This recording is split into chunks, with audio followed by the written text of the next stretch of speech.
대통령 선거에 나온 이 대선 후보 3인의 이제 선거 운동이 시작되었습니다. 자, 이 세 사람에게 가장 중요한 것은 저희는 연금이 과연 어떻게 개선될 것이냐, 기초연금은 어떻게 개선될 것이고 또 국민연금은 어떻게 개선이 될 것인가가 중요한데요. 자기가 속해 있는 이 민주당, 국민의힘, 개혁신당, 이 컬러에 따라서도 다르지만 이 세 후보 3인 3색의 연금개혁 이 공약을 보면은 그 색깔이 뚜렷합니다.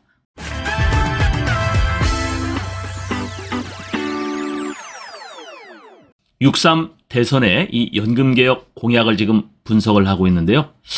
자, 최근 18년 만에 이루어진 국민연금법 개정은 2007년 이후에 세 번째 연금개혁의 이 결실을 했었죠. 개정안은 이제 내년이죠. 2026년 1월 1일부터 시행이 되는데 핵심은요, 보험료율이죠. 내는 돈은 9%에서 13%로 올라가고 또 소득대체율 받는 돈은 40%에서 43%로 올라가는, 내가 더 내고 더 받는 그러한 모수개혁을 핵심으로 담고 있는데요. 여기에 이 대선 3명의 후보들이 추가적인 공약을 내놓고 있습니다.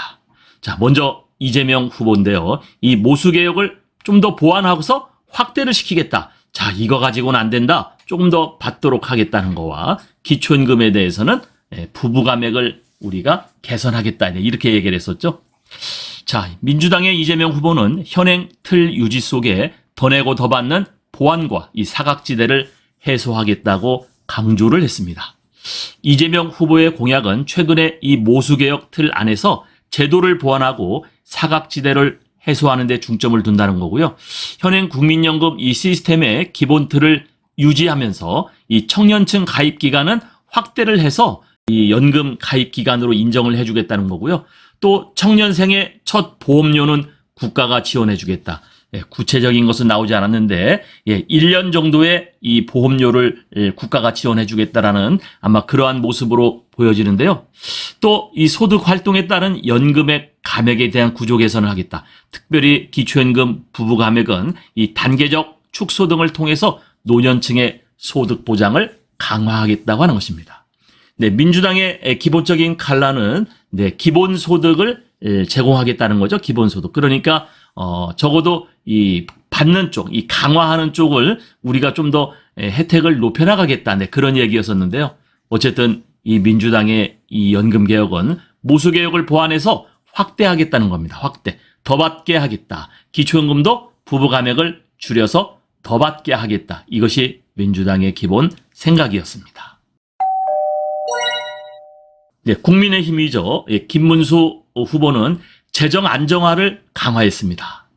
김문수는 재정 안정화를 위한 자동 조정 장치 등을 시사했는데요. 김문수 후보는 국민연금 2차 개혁 추진을 내세우면서 최근의 모수개혁 이후에 필요한 재정 안정화와 구조개혁의 방점을 찍었습니다. 핵심 공약은 인구구조 변화, 노령층은 늘어나고 출산율은 줄어들고 있었죠. 여기에 대한 연금급여나 보험료율이 자동으로 조정되는 자동 조정장치 조기 시행입니다.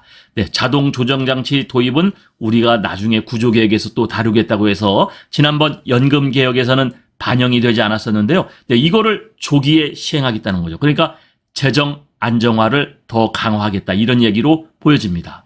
이는 정치적인 부담 없이 연금제도를 지속 가능하게 만들려는 이 시스템적인 구조개혁으로 보여지고요. 또 부족한 연금 재정에 대해서는 국고를 조기에 투입하겠다고 시사하며 시스템 효율성 개선 방안도 함께 제시를 했습니다.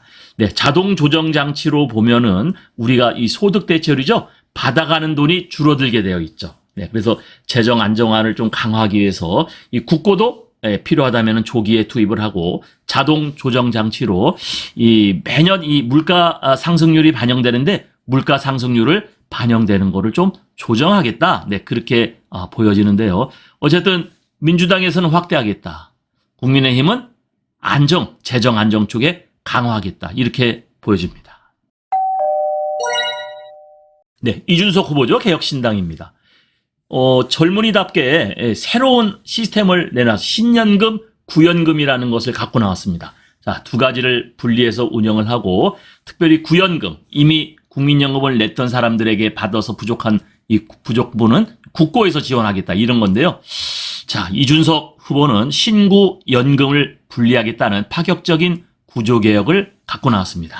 가장 급진적인 변화를 제안한 이 이준석 후보는 모수개혁으로는 근본 문제가 해결되지가 않는다며 신연금, 구연금 분리라는 파격적인 구조개혁 카드를 꺼내 들었습니다. 기존 국민연금 가입자는 구연금으로 두고 지금 내고 있던 사람들은 구연금이라고 해서 이걸 그냥 그대로 운영을 하고 여기서 부족한 부분은 국고를 지원하고요. 또 미래 세대는 신연금, 지금부터 이 젊은 층은 연령에 대해서는 구체적 언급은 안 돼 있습니다만은 신연금에 가입해야 돼. 이 신연금은 자신이 낸 보험료와 투자 수익에 따라 받는 금액이 결정되는 확정기여형, 퇴직연금의 확정기여형, 내가 낸 돈에다가 이자가 더 받는 확정기여형으로 전환하자는 구상을 내놨고요.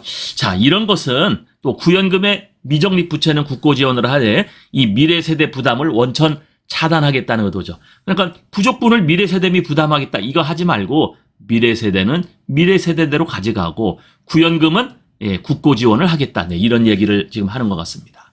자, 이런 구조 개혁안은 세대 간 형평성 문제를 정면 돌파했죠. 지금 청년층이 굉장히 본인들의 연금 부담이 부담된다는 얘기들이 상당히 많았죠. 그래서 연금의 지속 가능성을 획기적으로 높일 잠재력이 있다라는 평가는 받고 있습니다. 자, 그러나 이 정당의 세가 좀 약하죠. 약합니다. 자, 그러면 이 세 가지를 한번 비교를 해보면은요. 부탁의 말씀 드립니다.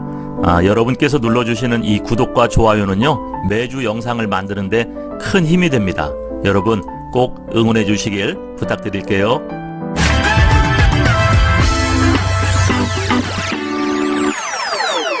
새 후보의 공약은 최근 더 내고 더 받는 모수개혁 이후에 남은 구조개혁 과제를 어떻게 풀 것인가에 대한 서로 다른 해법을 제시했는데요. 이재명 후보는 보완과 확대, 김문수 후보는 재정 안정화와 국고 지원, 이준석 후보는 아예 시스템을 분리하는 구조개혁. 이 세 가지가 핵심이 될 것 같습니다.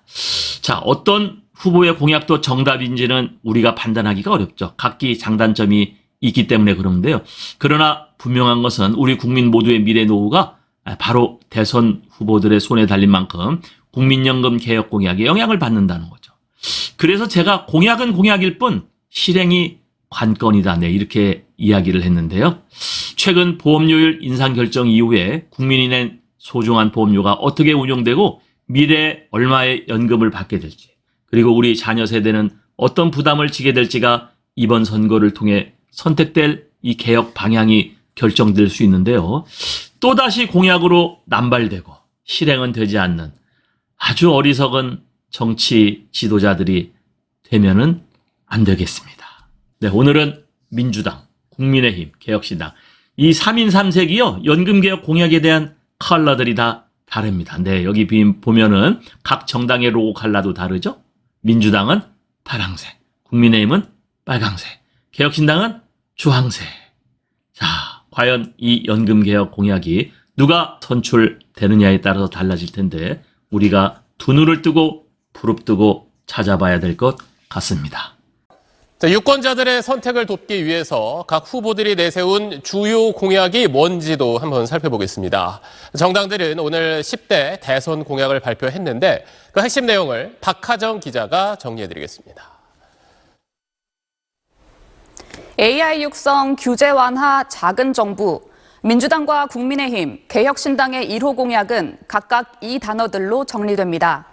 먼저 민주당, GPU는 인공지능, 즉 AI의 학습, 그러니까 딥러닝 등에 쓰이는 그래픽 처리 장치를 말하죠. 국내 보유량은 10,000개 정도로 추정됩니다. 민주당은 이 고성능 GPU를 5만 개 이상 확보하는 등 AI 같은 신산업에 집중 투자해서 새 성장 기반을 구축하겠다는 걸 1호 공약으로 내세웠습니다. 국민의힘은 규제 완화로 기업하기 좋은 나라를 만들겠다는 게 1호 공약입니다. 법인세의 최고 세율을 현행 24%에서 21%로 낮춰 기업 부담을 줄이는 대신 자율성은 높여서 기업 스스로 주도하는 성장을 이끌어내겠다는 겁니다.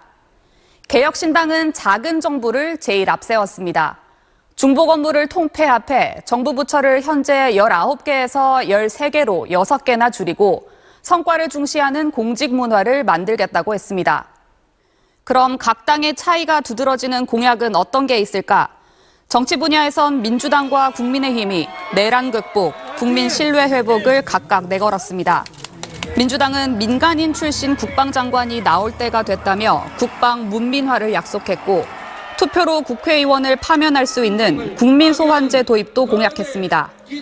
이에 맞서 국민의힘은 이른바 방탄국회의 원인이 바로 이거라며 국회의원 불체포 특권을 폐지하겠다고 했고 또 공수처가 무리한 수사를 하지 않았느냐며 공수처를 폐지하겠다고 했습니다.